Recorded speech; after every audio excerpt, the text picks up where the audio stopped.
नमस्कार ओडिशा आपणଙ୍କୁ स्वागत करुच्ची आमर चैनल जी न्यूज अपडेट को। आज हूँ डिसेम्बर मास 8 तारिख सोमवार आउ आजिर पाणीपाग अपडेट आसी जाइछि।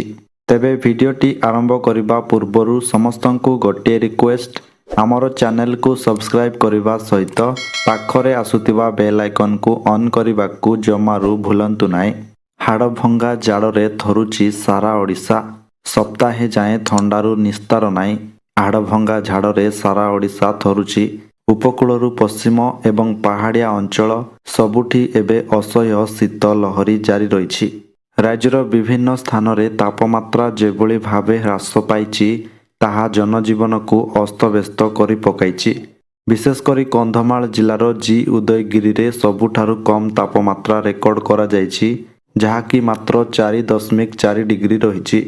सेहीपरि इस्पात नगरी राउरकेला ठारे मध्य प्रबल थंडा अनुभूत हेउछि ଯେଉଁଠାରେ ପାରଦ 7.2 डिग्री को घसी आसीछि।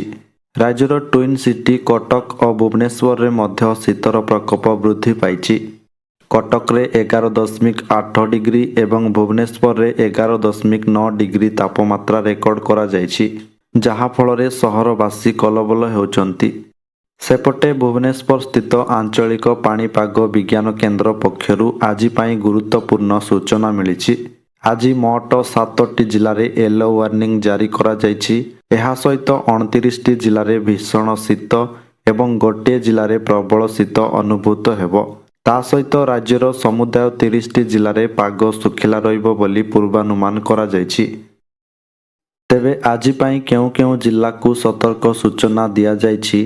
केउ जिल्ला गुड़िकरे पाग सुखिला रहिबो ता सहित केउ जिल्ला गुड़िकरे हाड़भंगा शीत बा भीषण शीत हेबो एवं केउ जिल्ला गुड़िकरे प्रबल शीत हेबो एवं राज्यर तापमात्रा केते डिग्री सेल्सियस पर्यंत आहुरी कमिबो ता सहित शीत बढ़िबाकु नै पाणीपाग विभाग कोन अपडेट दैछि ए नै संपूर्ण खबर एवं आपणक जिल्लार तापमात्रा केते रहिबो ताहा जानिबा पाई भिडियोटिकु शेष पर्यंत निश्चय देखंतु।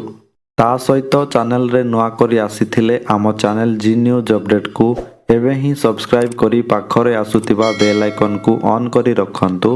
एहा द्वारा आपण सबुदिन पाणीपागर सटीक अपडेट सर्वप्रथमे पाई परिबे। तेबे चलंतु डेरी न करी आजिर पाणीपाग अपडेट उपरे नजर पकाई नेबा। तेबे वर्तमान जानी नेबा आज पाई सबु केउ केउ जिल्ला रे येलो वार्निंग, केउ केउ जिल्ला रे भीषण शीत एवं केउ केउ जिल्ला रे प्रबल शीत और केउ केउ जिल्ला रे पाग सुखिला रहिबो बोली सूचना दिया जाइछि। तेबे प्रथमे जानिबा जेउ 7टी जिल्ला रे घन कुहुड़ी पाई येलो वार्निंग जारी करा जाइछि उक्त 7टी जिल्ला रे घन कुहुड़ी हेबा नै सतर्क सूचना दिया जाइछि। एहा सहित 3टी जिल्ला रे हाड़भंगा स्थित हेबो बोली मध्य येलो वार्निंग जारी करा जाइछि। एही कुहुड़ी जगु सकाळ समय रे रास्ता रे यातायात समय रे समस्या सृष्टि होई पारे।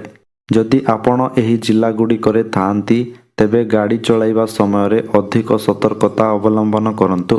तेबे सेही 7टी जिल्ला गुड़िक हेउची कोरापुट, कलाहांडी, कंधमाल, अनुगुल, सोनपुर, झारसुगुड़ा एवं सुंदरगढ़। एहा परे जानिबा आज पाई जेउ 29टी जिल्ला रे भीषण शीत हेबो बोली सूचना दिया जाइछि उक्त 29टी जिल्ला रे भीषण शीत हेबो अर्थात सर्वनिम्न तापमात्रा 7 डिग्री सेल्सियस रु 15 डिग्री सेल्सियस मध्य रहिबो एवं एही सबु जिल्ला रे प्रबल कुहुड़ी मध्य हेबो बोली कहिछि आंचलिक पाणीपाग विज्ञान केन्द्र। तेबे सेही 29टी जिल्ला गुड़िक हेउछि मालकानगिरी जोठी तापमात्रा रहिबो 14 डिग्री सेल्सियस। एहा परे कोरापुट रे 10 डिग्री, नवरंगपुर रे 11 डिग्री, रायगड़ा रे 13 डिग्री, गजपति रे 14 डिग्री, गंजाम रे 15 डिग्री, कलाहांडी रे 10 डिग्री, नुआपड़ा रे 14 डिग्री, बलांगीर रो टिटलागढ़ ठारे 12 डिग्री सेल्सियस एवं बलांगीर रे 11 डिग्री सेल्सियस।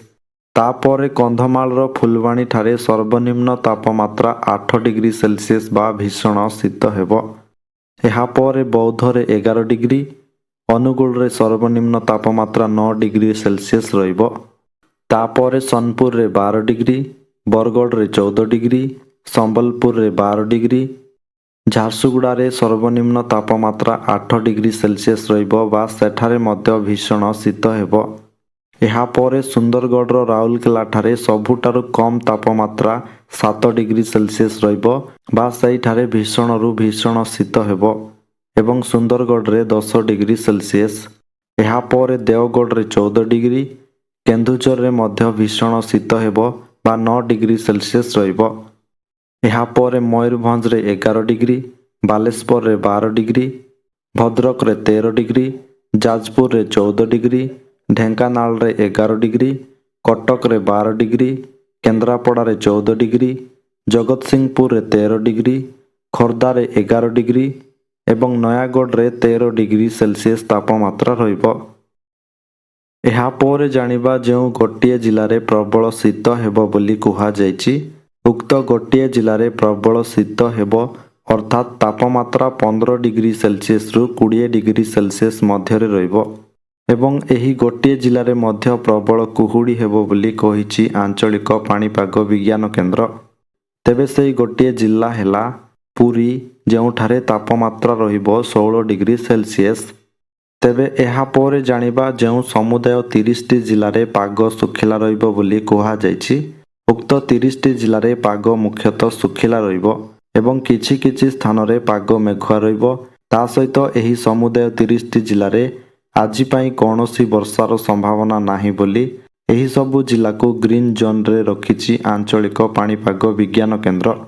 ତେବେ ସେହି 30ଟି ଜିଲ୍ଲାଗୁଡ଼ିକ ହେଉଛି ମାଲକାନଗିରି, କୋରାପୁଟ, ନବରଙ୍ଗପୁର, ରାୟଗଡ଼ା, କଳାହାଣ୍ଡି, ନୂଆପଡ଼ା, ବଲାଙ୍ଗୀର, କନ୍ଧମାଳ, ଗଜପତି, ଗଞ୍ଜାମ, ନୟାଗଡ଼, ବୌଦ୍ଧ, ସୋନପୁର, ବରଗଡ଼, ସମ୍ବଲପୁର, ଝାରସୁଗୁଡ଼ା, ସୁନ୍ଦରଗଡ଼, ଦେଓଗଡ଼, ଅନୁଗୁଳ, ଢେଙ୍କାନାଳ, କଟକ, ଖୋର୍ଦ୍ଧା, ପୁରୀ, ଜଗତସିଂହପୁର, କେନ୍ଦ୍ରାପଡ଼ା, ଯାଜପୁର, କେନ୍ଦୁଝର, ଭଦ୍ରକ, ବାଲେଶ୍ୱର ଏବଂ ମୟୂରଭଞ୍ଜ।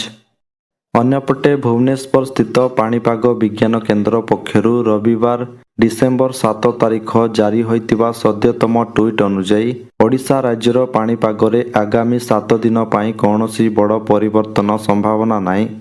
ଆଗାମୀ ସମସ୍ତ 7 ଦିନ ଅର୍ଥାତ୍ ଡିସେମ୍ବର 14 ତାରିଖ ସକାଳ ପର୍ଯ୍ୟନ୍ତ ରାଜ୍ୟର ଅଧିକାଂଶ ଜିଲ୍ଲା ଏବଂ ସ୍ଥାନଗୁଡ଼ିକରେ ପାଗ ମୁଖ୍ୟତଃ ଶୁଖିଲା ରହିବ। ଏହି ସମୟ ମଧ୍ୟରେ କୌଣସି ବଡ଼ ଧରଣର ବର୍ଷା କିମ୍ବା ଝଡ଼ର ସମ୍ଭାବନା ନାହିଁ।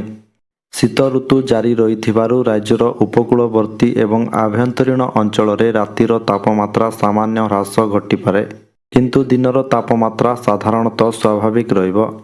ରାଜ୍ୟର କେତେକ ଆଭ୍ୟନ୍ତରୀଣ ଜିଲ୍ଲାରେ ଆସନ୍ତା 2 ଦିନ ମଧ୍ୟରେ ଅର୍ଥାତ୍ ଡିସେମ୍ବର 9 ତାରିଖ ସକାଳ ସୁଦ୍ଧା କୁହୁଡ଼ି ଦେଖାଯିବାର ସମ୍ଭାବନା ରହିଛି।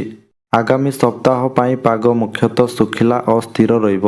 କେବଳ ପ୍ରଥମ 2 ଦିନ କିଛି ନିର୍ଦ୍ଦିଷ୍ଟ ଜିଲ୍ଲାରେ କୁହୁଡ଼ିର ପ୍ରଭାବ ଦେଖାଯିବ। ତେବେ ଦର୍ଶକ ବନ୍ଧୁ, ଏହା ଥିଲା ଆଜିର ସମ୍ପୂର୍ଣ୍ଣ ପାଣିପାଗ ଅପଡେଟ୍। ସବୁଦିନ ଏହିପରି ପାଣିପାଗ ଅପଡେଟ୍ ଜାଣିବା ପାଇଁ ଆମର ଚ୍ୟାନେଲ ସହିତ ଯୋଡ଼ି ହୋଇ ରୁହନ୍ତୁ। ଆଉ ଆପଣ କେଉଁ ଜିଲ୍ଲାରୁ ଏହି ଭିଡ଼ିଓ ଦେଖୁଛନ୍ତି ଏବଂ ଆପଣଙ୍କ ଜିଲ୍ଲାରେ ଶୀତ କିଭଳି ଅଛି କମେଣ୍ଟ ବକ୍ସରେ ନିଶ୍ଚୟ ଜଣାନ୍ତୁ। ଭିଡ଼ିଓକୁ ଗୋଟେ ଲାଇକ୍ କରିବା ସହିତ ଅନ୍ୟମାନଙ୍କ ସହିତ ମଧ୍ୟ ସେୟାର କରନ୍ତୁ, ଯାହାଫଳରେ ସମସ୍ତେ ସଠିକ୍ ପାଣିପାଗ ସୂଚନା ପାଇପାରିବେ। ଆସନ୍ତାକାଲିର ଅପଡେଟ୍ ନେଇ ପୁଣି ଆପଣଙ୍କ ସହିତ ଦେଖା ହେବ।